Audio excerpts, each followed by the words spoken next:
பத்ரா பிரபு எல்லாரும் சாப்பிட ஆரம்பிச்சிட்டேன். ரெண்டு பசங்க இருக்காங்கல்ல, அப்படியே வந்து வெளியே பார்த்து இருக்காங்க. முகம் சூப்பி போய் உட்காந்து உட்காந்துருக்காங்க. ஏன்னா ஆச்சு, ஏன்னா சோகமா உட்காந்துருக்கீங்க, இப்படி உட்காந்துருக்காங்க. நாங்க சாப்பிட்டு சந்தோஷமா இருக்கும். சோ விருந்துக்கு போனா என்ன பண்ணும்? என்ன பண்ணும்? எப்படி சாப்பிடணும்? ஃபுல்லா சாப்பிடணும் இல்லையா? அப்பதான் எப்படி இருக்கும்? விருந்துக்கு போனா சந்தோஷமா இருக்கும் இல்லையா? வேடிக்கை பார்த்துட்டே இருந்தா சந்தோஷம் வருமா? ஈடா வரும் இல்லையா? ஏன்னா வாழ்க்கை உட்காந்துட்டு இருக்கும். நிறைய பேர் காலையில பார்த்தா பாவக்காய் சாப்பிடுற மாதிரி இருக்கீங்க, மூஞ்செல்லாம் பார்த்தா.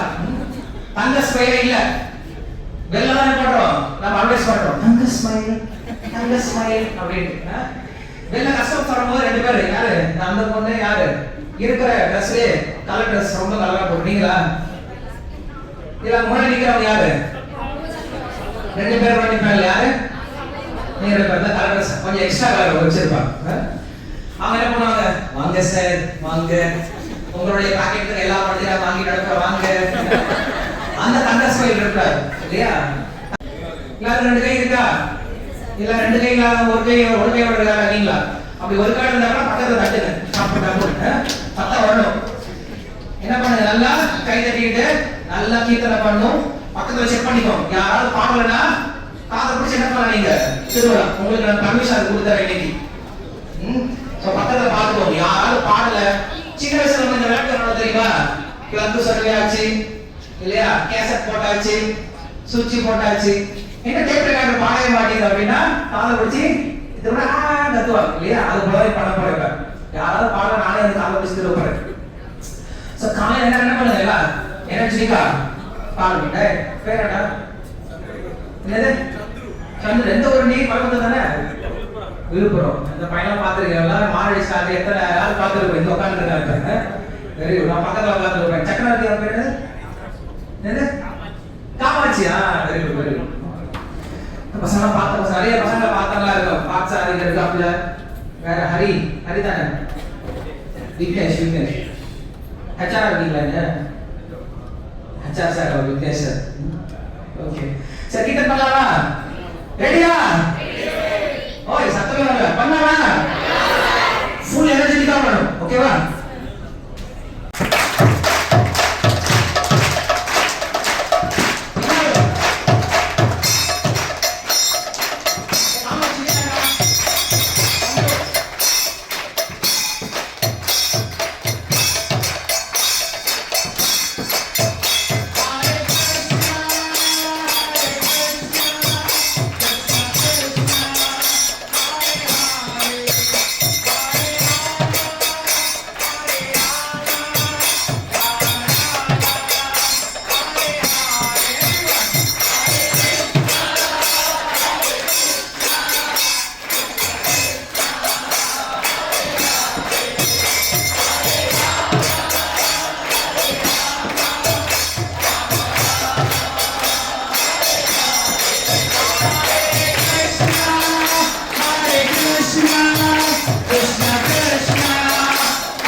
வார்த்தையா சாப்பிடாம இருந்தா உடம்புனே ரொம்ப வீக் ஆகிடும். அப்புறம் உடம்பு இல்லைன்னா வேலையும் சரியா செய்ய முடியாது. ஆனா இந்த உடல் மட்டுமே நம்ம கிட்ட கிடையாது. நமக்குள்ள நிறைய விஷயங்கள் இருக்கு. என்ன இருக்கு அப்படின்னா முதல்ல மனசு அப்படின்னு ஒண்ணு இருக்கு, அடுத்தது புத்தி அப்படின்னு ஒண்ணு இருக்கு, இது எல்லாத்தையும் தாண்டி உள்ள ஆத்மான்னு ஒண்ணு இருக்கு இல்லையா? ஏன்னா நாம் இந்த உடல் இல்ல, உடல் அப்படிங்கிறது நாம் உபயோகப்படுத்தக்கூடிய ஒரு வாகனத்தை போன்றது. கார் இருக்கு இல்லையா? கார் என்ன பண்றோம் அப்படின்னா டிரைவர் என்ன பண்ணுவார், கார் உட்காந்துட்டு போயிட்டு வருவார் இல்லையா? ஆனா அவர் கார்ல உட்காந்துட்டு போறார் அப்படின்னா காரணம் என்னது, ஏதாவது இடத்துல போய் அடையும் அப்படின்றதுக்காக கார்ல உட்காந்துட்டு இருக்காரு. அது போல இந்த உடல் அப்படிங்கிறது ஒரு வாகனத்தை போன்றது, ஒரு கார் மாதிரி. கொஞ்ச நாள் இந்த உடம்புல வாழ்ந்துட்டு இருக்கோம், அப்புறம் என்ன பண்றது, உடம்பு போட்டு வேற ஒரு உடம்புக்கு போய் சேரும். அப்ப இந்த உடல் அப்படிங்கிறது நமக்கு ஒரு வாகனத்தை போன்றதுதான் இல்லையா? வெறும் உடம்ப பார்த்துக்கிட்டா மட்டும் பத்தாது, கார் மட்டும் பார்த்துக்கிட்டா பத்தாது. அந்த கார் உள்ளக்கூடிய டிரைவருக்கும் சாப்பாடு கொடுக்கும். வெறும் காருக்கு ஃபுல் டேங்க் வச்சு இந்த சீனிவாசன் இல்லை கூட்டாங்க, சீனிவாசன் அது பழைய பையன் இல்லையா? ஓகே. ஸோ கார் எனக்கு தெரியும், கார் ஓடிட்டே இருப்பாங்க, பட் காருக்கு ஃபுல் டேங்க் வச்சா மட்டும் பத்தாது. அவங்க என்ன பண்ணுவாங்க, அப்பப்ப சாப்பிடணும், அப்போ அவங்களுக்கு எனர்ஜி கிடைக்கும்.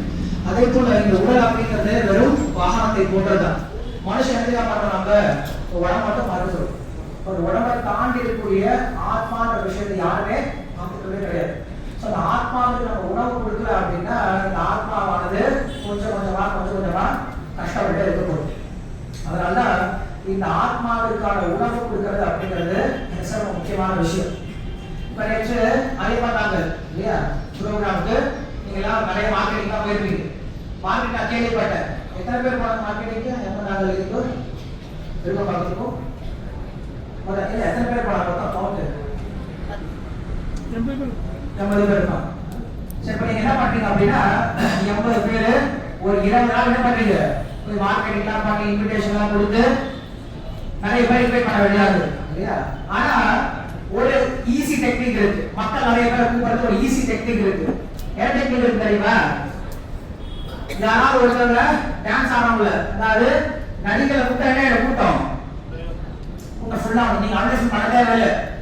இந்த மாதிரி இந்த ஷோருக்கு ஒரு நடிகர் வராங்க, இல்ல நடிகர் வராங்க அப்படின்னா கூட்டம் ஃபுல்லா வந்து அதுக்குள்ள என்ன பண்றோம் அப்படின்னா நம்ம ஏதோ ஒரு புது ஷோருக்கு என்ன பண்றோம், ஏதாவது ஒரு சீஃப் கெஸ்ட் யாராவது இன்வைட் பண்றோம், ஒரு ஃபிலிம் ஸ்டார் யாராவது இன்வைட் பண்றோம். யாரை இன்வைட் பண்ணலாம்? தலை, காலு, வாலு, முண்டம், தொப்பை. சரி, எங்க நானே உதாரணம் சொல்றேன், உங்களை கேட்ட நீங்க என்ன சொல்லுவீங்க? கிளாசிக்கான ஒரு உதாரணம் சொல்றேன். நம்ம என்ன பண்றோம் அப்படின்னா ஐஸ்வர்யா ராய் இன்வைட் பண்றோம். வரமாட்டாங்க, உங்களுக்கு கற்பனை பண்ணிக்குவாங்க. ஐஸ்வர்யா ராய் என்ன பண்றோம், ஷோரூமுக்கு இன்வைட் பண்றோம். ஷோரூம் ஓப்பனிங்க்கு ஐஸ்வர்யா ராய் வருகை அப்படின்னு போட்டா நீங்க மார்க்கெட்டிங் போகவே தேவையில்லை. எல்லாம் உள்ள கேட்பாங்க, சார் இப்போ நாங்கள் போறாங்க, நாங்க எப்போ வரட்டும், டோக்கன் கொடுக்குறீங்களா அப்படின்னு சொல்லி கேட்பாங்க இல்லையா? அதெல்லாம் கூட வந்துடும். என்ன பண்றாங்க, அன்னைக்கு ஷோரூம் ஓப்பனிங் அன்னைக்கு அந்த வேலை உள்ள கூட்டி வந்துட்டாங்க அப்படின்னா கூட்டம் எவ்வளவு இருக்கும்? ஒரு 5000 பேர் நம்ம எதிர்பார்த்தோம் அப்படின்னா எத்தனை பேர் நிற்பாங்க? 20,000 பேர் நிற்பாங்க. பொதுமக்கள் மட்டும் வர மாட்டாங்க, எல்லா ஸ்டாஃப்ஸ் வந்துடுவாங்க. மற்ற ஷோரூம் ஸ்டாஃப் இங்க வந்துடுவாங்க லீவ் போட்டு. ஏய் நீங்களா லீவ் போட்டு இங்க வந்துருக்க, உடம்பு சரியில்லை அப்படியே இங்க வந்த மேடம் வந்துருக்காங்க, ஒரு முக்கியமான கருத்துக்கெல்லாம் சொல்லுவாங்க, வாழ்க்கைக்கு தேவையான கருத்துக்கெல்லாம் மேடம் பார்க்க வந்தேன். அப்பா அம்மா வந்துருவாங்க, ஏதோ ஊர்ல வேலை பண்ணிட்டு இருப்போம், திருநெல்வேலி இந்த உள்பட எங்கேயோ ஊர்ல இருந்தா அவங்க அப்பா அம்மா வர சொல்லிடுவாங்க, வாங்கம்மா சீக்கிரம் வாங்க, நாங்க வேலை பண்றத பார்த்துட்டு போங்க. எல்லாம் வந்துருவாங்க, நீங்க மட்டும் வருவீங்க. இன்னும் நிறைய போலீஸ்காரங்க வருவாங்க, பொலிட்டீஷியன்ஸ் வருவாங்க, மீடியாக்காரங்க வருவாங்க, பொதுமக்கள் வருவாங்க, நிறைய கூட்டம் வர ஆரம்பிச்சு. என்ன ஆகுது, அன்னைக்கு ஷோரூம்ல இவ்வளவு கூட்டம் அடிச்சு ஏறிட்டு இருக்கு. 5000 பேர், 10,000, 20,000, 15,000 உள்ள வந்து ஆரம்பிச்சிட்டாங்க. கூட்டம் நிறைய வந்துருக்கு. வந்தா சும்மா நின்று இருப்பாங்க, எல்லாரும் என்ன கேட்பாங்க, வந்து பக்கத்துல வேலை பண்ணுங்க மாட்டாங்க. நீங்க ஆட்டோகிராஃப்லாம் கேட்கற மாதிரி தெரியல. வந்து என்ன பண்ணுவாங்க, போன் எடுத்துட்டு மேடம் செல்ஃபி வேணும் அப்படின்ட்டு செல்ஃபி எடுத்துருவோம். வரும்போது எல்லா ஷோரூம் கூட வச்சிருப்பீங்க. நீங்க ஷோரூம் அன்னைக்கு எப்படி இருக்கு, ஃபுல்லா தலை கட்டி இருக்கும், டெக்கரேஷன் பயங்கரமா இருக்கும். கிருஷ்ணருக்கு பரவாயில்ல, அது சிம்பிளா வச்சுக்கலாம். நீங்க 4 மாவுல தோரணம் கட்டி 4 மண்டலம் வச்சா போதும். ஈஸ்வரர் வந்தா பயங்கரமா இருக்கும். நீங்களா இப்பதான் பேனர் உட்காந்துருப்பீங்களா? ஒரு நாளுக்கு முன்னாடி என்ன பண்ணீங்க, பியூட்டி பார்லர் போயிட்டு ப்ளீச் பண்ணிட்டு அவங்க டஃப் கொடுத்து உட்காந்துருப்பீங்க இல்லையா? மாப்பிள்ள மாதிரி போட்டு உட்காந்துருப்பீங்க. யாருக்கு பேனர் உட்காந்து கிருஷ்ணர் முன்னாடி கிருஷ்ணர் பரவாயில்ல, கிருஷ்ணர் ரொம்ப முக்கியம் இல்லையா அப்படின்னு நினைச்சிட்டு எல்லாரும் இப்படிதான் ஒட்டி உட்காந்துட்டு இருப்பீங்களா பின்னாடி? மேடம் பக்கத்துல வந்தவங்க மேடம் மேடம் கிருஷ்ணருக்கு எங்கேயோ தூரமா கிருஷ்ண தலையெழுத்து உங்களை எல்லாத்தையும் கொடுத்துட்டு அவருக்கு இப்படி ரெஸ்பெக்ட் ஒண்ணுமே தனது ஐஸ்வர்யாய்க்கு நம்ம எவ்வளவு ரெஸ்பெக்ட் கொடுக்குறோம் இல்லையா? சரி அந்த அம்மா உள்ள ஆரம்பிச்சிட்டாங்க. இப்படி நிறைய கன்வர்சேஷன் போயிட்டு ஒரு 10 நிமிஷம் தான் கூட்டம் அதிகமாக மூச்சு தலைவலி ஏற்பட ஆரம்பிக்குது. மூச்சு தலைவலி ஏற்பட்டு திடீர்னு ஹார்ட் அட்டாக் வந்து அந்த அம்மா இங்கே இறந்துடுறாங்க. எக்ஸாம்பிள் பாவம் உயிரோடு இருக்கிறது நல்லா இருக்கும். நிறைய முறை இந்த மாதிரி கொண்டு இருக்கிறாங்க. இந்த மாதிரி நல்லா இருக்கட்டும் இறந்து போயிடான்னு வச்சுக்கோங்களேன். அவங்களே ஒரு ஸ்பெஷல் டேபிள் அவங்க வந்து உட்கார இடத்துல டேபிள் போட்டுருந்தாங்க. அதே டேபிள் படிக்க வச்சுட்டாங்க. இப்ப எத்தனை புத்திசாலிங்க பக்கத்துல போட்டோ எடுத்துட்டீங்க? என்ன செய்ய பண்ணீங்களா? யாருக்கும் செய்ய மாட்டோம். ஃபர்ஸ்ட் என்ன பண்ணுவோம்? அந்த அம்மா இறந்து போயிடலாம் சொன்னா ஃபர்ஸ்ட் என்ன பண்ணுவோம்? கத்திட்டு குடுகுடு ஓடும் இல்லையா? எங்கெல்லாம் இறந்து வெளில ஒழிச்சு ஓடும் இல்லையா? வேலைக்கு போய்க்கலாம் குதிச்சுவாங்க கரெக்ட் இல்லையா? ஏன்னா பயம் வர ஆரம்பிச்சிடும். அது பயங்கரம் ஓட ஆரம்பிச்சிடும். யோசிச்சு பாருங்களேன். இதை பார்த்தீங்க அப்படின்னா அதே ட்ரெஸ் தான் இருக்கு, அதே லிப்ஸ்டிக் தான் இருக்கு, அதே ஹேர் ஸ்டைல் தான் இருக்கு, அதே சென்ட் ஸ்ப்ரே தான் இருக்கு, அதே ஸ்கின் டோன் தான் இருக்கு, அதே அழகான கண்ணங்கள் புருவம் எல்லாம் அப்படிதான் இருக்கு. பட் 10 நிமிஷத்துக்கு முன்னாடி இருந்த ஈர்ப்பு இப்ப அங்க கிடையாது. ஏன் இல்ல? அந்த ஈர்ப்பு அங்க இல்ல. ஏன்னா என்ன இல்ல? என்ன இல்ல? யோசிக்கல. என்ன இல்ல? ஈர்ப்பு ஏன் இல்லன்னு கேக்குறாரு. ஏன் இல்ல? ஆதிக்க வச்சு கேட்டு ஏன் இல்ல அப்படின்னா என்ன கிடையாது? உயிர் கிடையாது, ஆத்மா கிடையாது இல்லையா? இந்த உடலுக்கு அட்ராக்ஷன் எங்க இருந்தா வருது? ஆத்மா இருந்தாலும் உடம்புக்கு அட்ராக்ஷன். ஆத்மா இல்ல உடம்பு பேர் என்னது? டெட் பாடி தான். அது ஐஸ்வர்யா இருந்தாலும் சரி, தலையா இருந்தாலும் சரி, வாளா இருந்தாலும் சரி, யாரா இருந்தாலும் சரி, 3 நாள் விட்டீங்கன்னா அழுகி போய் நாத்தம் எடுக்க ஆரம்பிச்சு யாரும் பக்கத்துல வர மாட்டாங்க. ஆமா இல்லையா? பட் நம்ம என்ன பண்ற முட்டாள்தனமா இந்த வேல்யூ இல்லாத மதிப்பே இல்லாத உடம்புக்கு முக்கியத்துவம் கொடுக்கிறோம். ஆனா இந்த உடம்புக்கு மதிப்பு கொடுக்கக்கூடிய ஆத்மாவை மறந்தே போயிட்டோம். யாரும் ஆத்மா பத்தி யோசிக்கிறதே கிடையாது. சோ ஆன்மீகம் அப்படின்னா என்ன அப்படின்னா ஏதோ கோயிலுக்கு போறது, தீர்த்தம் வாங்கி குடிக்கிறது, புளியோரை சாப்பிட்டு கோயில் சுத்தி வந்து சனாதி இருக்கிறதுக்கு பேர் ஆன்மீகமே கிடையாது. ஆன்மீகம் அப்படின்னா நான் இந்த உடல் அல்ல, இந்த உடலுக்குள்ள இருக்கக்கூடிய ஆத்மான்னு புரிஞ்சுக்கிட்டு எப்பல ஒரே ஒரு விஷயத்துக்காக தான் வேலை பண்ணிட்டு இருக்கோம். இல்ல எந்த காரியமானாலும் ஒரே ஒரு விஷயத்துக்காக பண்றோம். என்ன விஷயம் அது? சம்பாதிக்கணும். எதுக்காக சம்பாதிக்கணும்? சாப்பிடணும். சரி, எதுக்காக சாப்பிடணும்? எப்படி உயிர் வாழணும்? சந்தோஷம். சாப்பாடு சாப்பாடு சோத்திலே இருக்கீங்க. நாங்களாம் எப்படி இருக்கணும்? சந்தோஷம். எப்படி இருக்கணும்? யாருக்கா துக்கமா இருக்கணும் ஆசை இருக்கா? கஷ்டமே வர மாட்டேங்குது. என்ன பண்றது? இப்படி 3ஆம் மணிக்கு குதிச்சு கை கால் வச்சு அப்பா நிம்மதியா அப்படியே பண்றீங்களா? தினமும் கிடையாது இல்லையா? சோ வாழ்க்கையில நாம் எல்லா காரியம் எதுக்காக பண்றோம்? கேட்கல. சந்தோஷமா இருக்கிறது எல்லா காரியம் பண்றோம். பட் வாழ்க்கையில யோசிச்சு பாருங்களேன், எவன் சந்தோஷமா இருக்க யோசிச்சு பாருங்களேன். பணக்காரங்க, ஏழை, படிச்சவங்க, படிக்காதவங்க, வேலைக்கு போறவங்க, வேலைக்கு போகாதவங்க, யாரும் சந்தோஷம் கிடையாது. என்ன காரணம் தெரியுமா? பர்ஃபார்மன்ஸ் நான் தான் பண்ணணும், உனக்கு அப்படி சான்ஸ் கொடுக்குறேன். ஏன் சந்தோஷம் கிடைக்க மாட்டேங்குது தெரியுமா? ஏன்னா அப்படியே ஏமாத்தி கொண்டு வந்தாங்க. 10வது படிக்க போக சொன்னாங்க. 10வதுடா நல்லா படிச்சு நல்ல மார்க் வாங்கினா வாழ்க்கை எப்படி இருக்குன்னு சொன்னாங்க. சந்தோஷமா இருக்குன்னு சொன்னாங்க. 10வது முடிஞ்சதா? சந்தோஷம் வந்துச்சா? சர்டிபிகேட்டா வந்துச்சு. அதை வச்சு ஒன்றும் பண்ண முடியாது. அடுத்து என்ன சொன்னாங்க? 12வதுடா வாழ்க்கையிலே டர்னிங் பாயிண்ட். 12வது நல்ல மார்க் வாங்கிட்டா வாழ்க்கையே மாறிட்டு சொன்னாங்க. பிரகாசமாயிட்டு சொன்னாங்க. 12வது முடிச்சு சந்தோஷம் வந்துச்சா? வரல. அதுக்கப்புறம் என்ன சொன்னாங்க? ஏதாவது ஒரு நல்ல சீட் வாங்கி போனோம் அவன் காலையில ஹாப்பியா இருக்கும். காலையில ஹாப்பியா போயிட்டு ஹாப்பியா வரணும்னு சொல்லியிருப்பான். சரி, காலேஜுக்கு போனோம். காலேஜ் சந்தோஷமா இருந்துச்சா? அங்க போனா தெரிஞ்சு semester, arrear, unit test, internal, external, project, viva சொல்லிட்டு ஒரே பிரச்சனை, சந்தோஷம் கிடைக்கல. அதுக்கப்புறம் காலேஜ் முடிச்சதுக்கு அப்புறம் சொன்னாங்க வேலை. ஏதாவது ஒரு கம்பெனில வேலைக்கு போயிட்டு வச்சுக்கோங்க, நீ சம்பாதிக்கலாம், நீ செலவு பண்ணலாம், சுதந்திரமா இருக்கலாம், உன்னை யாரும் கேள்வி கேட்க மாட்டான்னு சொல்லி சொல்றாங்க. சரி, வேலைக்கு போக ஆரம்பிச்சிட்டோம். வேலைக்கு போக சந்தோஷமா இருக்குங்களா? நீங்க வேலைக்கு வரீங்களா? தினமும் ஓய் வேலைக்கு போயிட்டு வர நேரம் வேலைக்கு போறோம்ல, வீட்டுல சொல்லிட்டு வரீங்களா?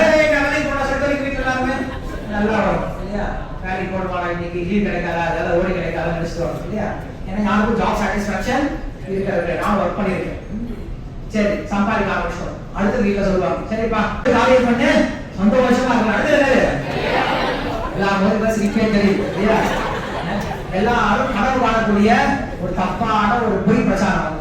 கல்யாணம் நடக்கணும் எல்லாரும் எல்லாரும் கனவு பண்ணிட்டு இருப்பாங்க, எப்படா கல்யாணம் நடக்கணும் அப்படின்னு சொல்லி. நடந்ததுக்கு அப்புறம் யாருக்கும் சந்தோஷம் கிடையாது. அதுக்கப்புறம் குழந்தை பிறந்தா சந்தோஷம், வீடு வாங்கினா சந்தோஷம், கார் வந்தா சந்தோஷம், பேங்க் பேலன்ஸ் வந்தா சந்தோஷம். வாழ்க்கை என்ன பண்ணிட்டு இருக்கோம்? ஏமாறிக்கிட்டே இருக்கோம். சந்தோஷம் நம்ம மக்கள் என்ன பண்ணிட்டு இருக்காங்க? ஏமாத்திக்கிட்டே இருக்காங்க. நம்மளே சொல்றோம், இதை வாங்க சந்தோஷமா இருப்பீங்க, இங்க போக சந்தோஷமா இருப்பீங்க, இதை யூஸ் பண்ண சந்தோஷமா இருப்பீங்க சொல்றீங்களா எல்லாருமே? ஆமா இல்லையா? ஃபேர் அண்ட் லவ்லி எடுத்து பூசின 7 வாரத்துல பளிச்சுன்னு சொல்லி காட்டுறான் இல்லையா? நம்ம எடுத்து 70 வாரம் பூசி பார்க்கறோம், பளிச்சுன்னு ஆரம்பம் தெரியும் இல்லையா? கண்ட கிரீம் எல்லாம் பூசி இந்த பக்கம் மீசாலாம் வர ஆரம்பிச்சு, இந்த பக்கம் மீசாலாம் வரல இல்லையா? அப்ப என்ன ஆகுது அப்படின்னா, சந்தோஷம் இருக்கக்கூடிய பொருள்ல கிடையாது. க்ளோஸ் ஆஃப் டூத் பேஸ்ட் டைரக்டா ஹஹான படுத்து ஓடுவாங்க இல்ல தெரியும். எம்ஆர்எஃப் டயர் ஓடிட்டு வந்து ஒருத்த பிரேக்கப் பண்றான், 4 பொண்ணு வண்டியில் ஏறுறாங்க. டயருக்கு பொண்ணுக்கு எல்லாம் சம்பந்தம் தெரியும். சோ மனுஷன் என்ன பண்றான்? சந்தோஷம் வரப்போகுது, சந்தோஷம் வரப்போகுது, சந்தோஷம் வரப்போகுது, நம்மள ஏமாத்திட்டே இருக்கான். நம்ம என்ன கேட்டோம்? ஏமாத்து. என்னைக்கா கேள்வி கேட்டிருக்கோமா ஏன் சந்தோஷமா இல்லைன்னு சொல்லிட்டு? நம்ம யாரும் கேள்வி கேட்கறது? இந்த கேள்வி கேட்டா மட்டும் அவன் பேர் மனுஷன், இல்லைன்னா அவனுக்கு மிருகத்துக்கு பெரிய வித்தியாசம் கிடையாது. அப்ப சந்தோஷமா இருக்கிறது என்ன வழி அப்படின்னு சொல்லிக் கொடுக்க உங்களுக்கு? வெறும் உடம்ப திருப்திப்படுத்தினா சந்தோஷம் கிடைக்காது. ஏன் திருப்திப்படுத்தணும்? ஆத்மா திருப்திப்படுத்தணும் இல்லையா? ஆத்மாவை திருப்திப்படுத்துறதுக்கு ஆன்மீகம் மட்டும்தான் ஒரே ஒரு வழி. ஆத்மாவை நீங்க புரியதெல்லாம் கொடுக்க முடியாது. இன்னும் கல்யாணம் வச்சு ஒரு புரியதை தருவோம்னு வச்சுக்கோங்களேன், அந்த புரியதை எங்க தான் போகும்? வயிற்றுல தான் போகும், ஆத்மாவுக்கு போகும். ஆத்மாக்கான உணவை பான்மை இல்லையா? இதுதான் ஆத்மாவுக்கு போகும். சோ கீர்த்தனை பண்ண எல்லாரும் பிடிச்சிருக்கு இல்லையா? ஆமா இல்லையா? ஓகே. என்ன காரணம் அப்படின்னா, நம்ம பெரிய சிங்கர்ஸ்லாம் கிடையாது, புதுசா ஒரு டியூன்லாம் போட்டு பாடுறது கிடையாது, நம்ம கிட்ட பெரிய ஆர்கெஸ்ட்ராலாம் கிடையாது. வெறும் ஒரு தான் இன்னும் பாடலாம் சொல்லி தோணுமே தவிர போடும் அப்படின்னு எண்ணமே வரவே வராது. காரணம் என்ன அப்படின்னா, இது ஆத்மாவிற்கான உணர்வு. இதனால நாங்க என்ன பண்றோம்? உங்களுக்கு தினசரி ஹரே கிருஷ்ண மந்திரத்தை சொல்றோம். என்ன சொல்றீங்களா? தினமும் காலை நம்ம எப்படி குளிக்கிறோமோ, எப்படி ஃப்ரெஷ் பண்றோமோ, எப்படி உடம்பை பராமரிக்கிறோமோ, அதே போல மனசையும் பராமரிக்கணும், ஆத்மாவுக்கான உணவையும் கொடுக்கணும். அதற்கான உணவு தான் இந்த ஹரே கிருஷ்ணா ஹரே கிருஷ்ணா கிருஷ்ண கிருஷ்ணா ஹரே ஹரே ஹரே ராம ஹரே ராம ராம ராம ஹரே ஹரே. ரொம்ப எளிமையான விஷயம். இது கஷ்டப்பட தேவையில்லை, தலையில் நிற்க தேவையில்லை, மூக்கடைய தேவையில்லை, தலையில சவரம் பண்ணி குடி வைக்கணும் அப்படின்னு அவசியம் கிடையாது, குடும்பத்தை விடணும் அப்படின்னு அவசியம் கிடையாது. யார் வேண்டாம், எந்த சூழ்நிலை வேண்டாம், எந்த இடத்துல இருந்து வேணா பண்ணலாம். இந்த மந்திரத்தை சொல்ல எந்த கட்டுப்பாடும் கிடையாது. நீங்க செய்ய வேண்டிய விஷயம் ஒன்னே ஒண்ணுதான், வாய் திறந்து என்ன பண்ணுங்க, மந்திரத்தை சொல்லணும். எத்தனையோ விஷயம் புதுசா ட்ரை பண்றாங்க சந்தோஷமா இருக்கிறதுக்கு இல்லையா? ஏன் நம்ம செய்யக்கூடாது? இந்த ஹரே கிருஷ்ணா மந்திரம் எதுவும் புதுசா மந்திரம் கிடையாது, சைனீஸ் மந்திரம் கிடையாது. உங்களுக்கு மந்திரம் சொல்லிக் கொடுக்குது, கிருஷ்ணா ராமான்ற மந்திரம் தான் சொல்லிக் கொடுக்குது இல்லையா? நம்ம ஏன் சொல்லக்கூடாது? முஸ்லிம்ஸ் பாத்தீங்க அப்படின்னா தினமும் எத்தனை முறை ப்ரே பண்றாங்க? அவங்க 5 முறை ப்ரே பண்றாங்க. கிறிஸ்டியன்ஸ் என்ன பண்றாங்க? வாரத்துக்கு ஒரு முறையாவது கண்டிப்பா சர்ச்சுக்கு என்ன படிக்கிறாங்க? அவங்க பைபிள் படிக்கிறாங்க. பட் ஹிந்துஸ் என்ன பண்றாங்க? நல்லா 3 முறை சாப்பிடுறாங்க இல்லையா? இல்ல ரம்ஜான் வந்தா பாய் பாய் பாய் குட் பாய் பாய் குட் பாய் பாய் பாய் குட் பாய் செஞ்சிருக்காங்க. வாங்கி சாப்பிடுங்க, அவங்க புத்தி வாங்கிக்கணும். அவங்க ஆன்மீகம் வந்துட்டீங்கன்னா அவங்க ரொம்ப சின்சியரா இருக்காங்க, கடவுள் வழிபாடு ரொம்ப சின்சியரா இருக்காங்க. எந்த இடத்துல இருந்தாலும், ஏர்போர்ட்ல இருந்தாலும் சரி, ரயில்வே ஸ்டேஷன்ல இருந்தாலும் சரி, ஜெயிலே இருந்தாலும் சரி, அவங்க என்ன பண்ணுவாங்க? கண்டிப்பா அவங்களுடைய பிரேயர்ஸை விடவே மாட்டாங்க. நாம என்ன பண்ணுவோம்? கடவுள் வழிபாடு பண்றதே கிடையாது. கோயிலுக்கு போய் ரொம்ப வருஷம் ஆச்சு. அதனால நீங்க கோயிலுக்கு போக வேண்டிய அவசியம் கூட கிடையாது. நீங்க இருக்கிற இடத்தை என்ன மாத்தினா நீங்க 2 பைப்புகள் அப்படி அடிச்சு விடுங்க. ஓகே, சரி நம்ம இன்னும் 10 நிமிஷம் இருக்கு. இன்னும் 10 நிமிஷம் என்ன பண்ணாங்க? ஃபுல்லா கீர்த்தனை பண்ணலாம், ஃபுல் எனர்ஜெட்டிக்கா பண்ணலாம். ஏன்னா நான் இந்த மாசத்துக்கு ஒரு முறை தான் வரணும் பிளான் பண்ணி வச்சிருக்கேன். ஸோ சோ இப்ப பண்ணக்கூடிய கீர்த்தனை எப்படி இருக்கும் உங்களுக்கு ஒரு மாசத்துக்கு ஞாபகம் இருக்கும். அம்மா பகவாய் யாரும் சாமி ஆட்டாது. ஹரே கிருஷ்ணா. ரெடி வச்சுக்கோங்க. யாரா சாமி ஆட்டாது. ஹலோ. நான் இந்த முறை கொஞ்சம் மெதுவாக கேட்க மாட்டேங்குது, சவுண்டே கேட்கல. ஸ்பீடா பாடுறதா எல்லாம் தெரியும். பாவம் அந்த அம்மா பட்ட கஷ்டம். என்ன பண்ண போறோம்? கீர்த்தனை பாடலாம். எல்லாம் நல்லா ஹாப்பியா கை தட்டிட்டு சிரிச்சவங்களோட பாடுங்க. இது ஜபம் கிடையாது. நீங்க எல்லாம் கீர்த்தனத்திலே பாடலாம். நாலு நீங்க ஜபம் பண்ணுங்க.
நல்லா இருந்துச்சு. எனர்ஜெட்டிக்காக இருந்துச்சு. ஹாப்பியாக இருந்துச்சு. நல்லா இருந்துச்சு. நல்லா இருந்துச்சு. நல்லா இருந்துச்சு. எல்லாருக்கும் இந்த ஆரத்தி முடிச்சுட்டாங்க. ஆரத்தி முடிச்சுட்டு மார்னிங் நல்லா எனர்ஜிக்காக இருந்துச்சு. எல்லாருமே ஃபீட்பேக் சொல்லுங்க. சூப்பராக இருந்துச்சு. எனர்ஜெட்டிக்காக இருந்துச்சு.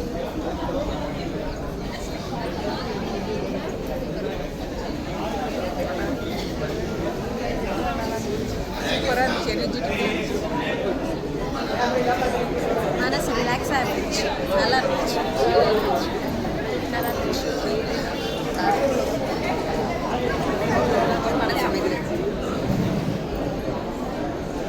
என்கிட்ட ஏமா ஆரம்பிச்சு நல்லா இருந்துச்சு. நல்லா இருந்துச்சு. சூப்பராக இருந்துச்சு. ஹாப்பியாக இருந்துச்சு. நல்லா இருந்துச்சு. நல்லா இருந்துச்சு. நல்லா எனர்ஜியாக நல்ல வைப்பாகவும் இருந்துச்சு.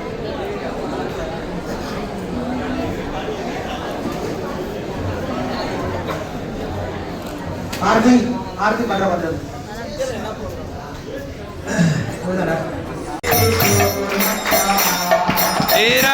हिरण्याकाशे पूर्वशः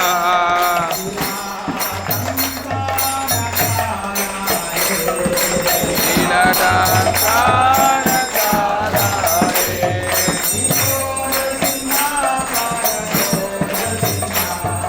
इदो नृसिंहा परतो नृसिंहा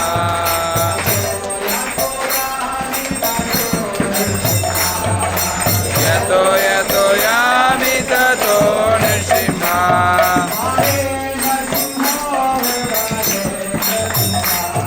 वहे नृसिंहा हृदये नृसिंहा